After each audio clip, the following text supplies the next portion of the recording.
sommes ici au sommet du mont Chouamendi. Alors Chouamendi en basque, ça pourrait vouloir dire la montagne du feu. Et vous allez comprendre au fur et à mesure des récits pourquoi. C'est un endroit désert aujourd'hui, mais qui a été fréquenté de tout temps, puisque déjà pendant la protohistoire, à peu près 1500 ans avant Jésus-Christ, ici c'était le chemin du nomadisme pastoral. Et les gens allaient le long de ces crêtes. Et d'ailleurs, Jacques Blot a trouvé énormément de tumulus funéraires qu'il a mis à jour sur ce circuit.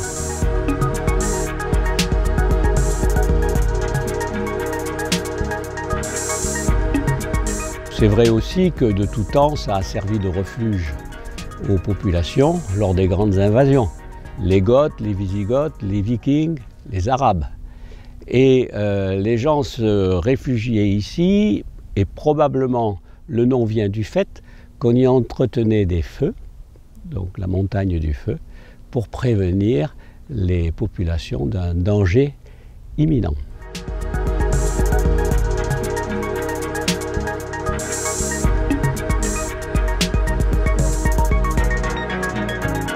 Cet endroit a été utilisé également comme point de défense pendant la Révolution française, pendant la Convention, parce qu'à l'époque, le roi d'Espagne, un Bourbon, était fort mécontent du sort qui avait été réservé à son cousin Louis XVI et il voulait faire payer la République. Et donc la Convention a dû établir toute une chaîne de fortifications tout le long, dont également probablement ici, puisque Saint-Pé à l'époque était le point central du dispositif militaire et qui était commandé d'ailleurs par un personnage célèbre qui a laissé son nom à un lycée parisien de la Tour d'Auvergne.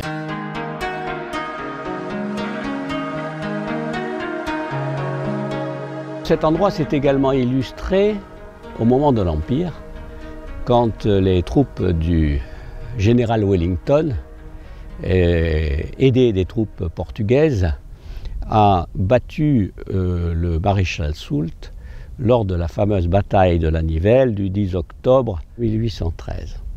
Donc, on n'y voit que des fougères, quelques pierrailles, mais c'est un endroit qui a été l'objet énormément de visites, soit militaires, soit civiles.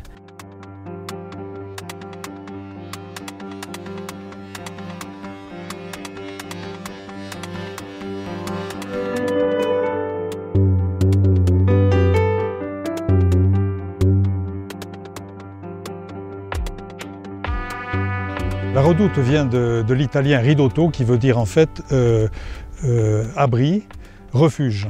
Voilà. Donc c'était un ouvrage d'origine militaire, conçu sous les guerres de la Convention et remanié ensuite pendant les guerres napoléoniennes lors de l'invasion de notre territoire par les Alliés.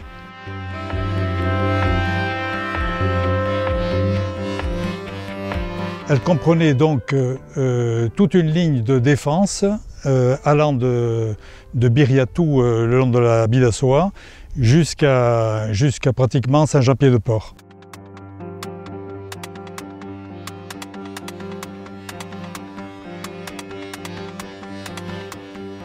À l'origine, c'est un travail de terrassement, de gros travail de terrassement, donc qui utilisait non seulement la troupe mais également les locaux, les habitants de la région. Et à l'époque, donc, il n'y avait pas d'engin, donc tout se faisait à la pelle et à la pioche. Donc imaginez le travail que ce déplacement de terre pouvait engendrer.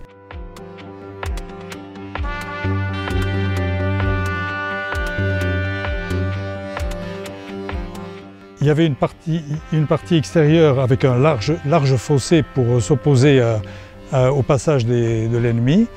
Et ensuite, tout un réseau de remparts, appelés parapets, hérissés de palissades, derrière lesquels s'embusquaient les combattants.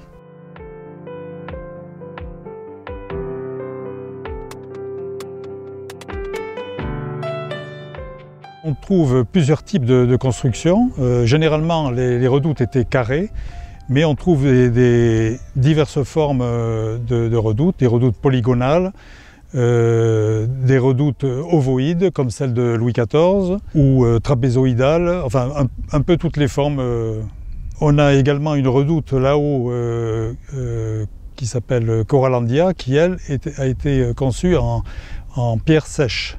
Voilà. Toutes les autres pratiquement sont construites avec le matériau trouvé sur place, c'est-à-dire le rocher et la terre. Une redoute comme celle de Swalmendy pouvait contenir un bataillon, soit 350 à 400 hommes.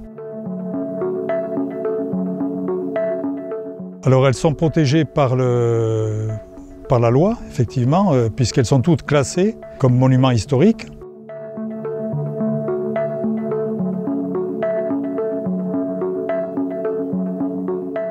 Autrefois, à la nuit des temps, cet endroit a été toujours utilisé pour envoyer des signaux. Autrefois, pendant la protohistoire, on y faisait des feux pour avertir les populations du danger. Plus tard, sous l'Empire, quand il y a eu la fameuse bataille de la Nivelle, les hommes du maréchal Soult, ces grognards qui étaient installés ici, envoyaient à toutes les redoutes de l'endroit, de la chaîne de défense, des signaux au moyen de drapeaux. C'est de là que Swalmendy a été rebaptisé redoute des signaux. Et ça continue aujourd'hui, puisque derrière vous, nous avons une station météorologique. En fait, cette montagne n'a pas cessé de transmettre des informations aux gens. Je crois que c'est quelque chose d'intéressant à souligner.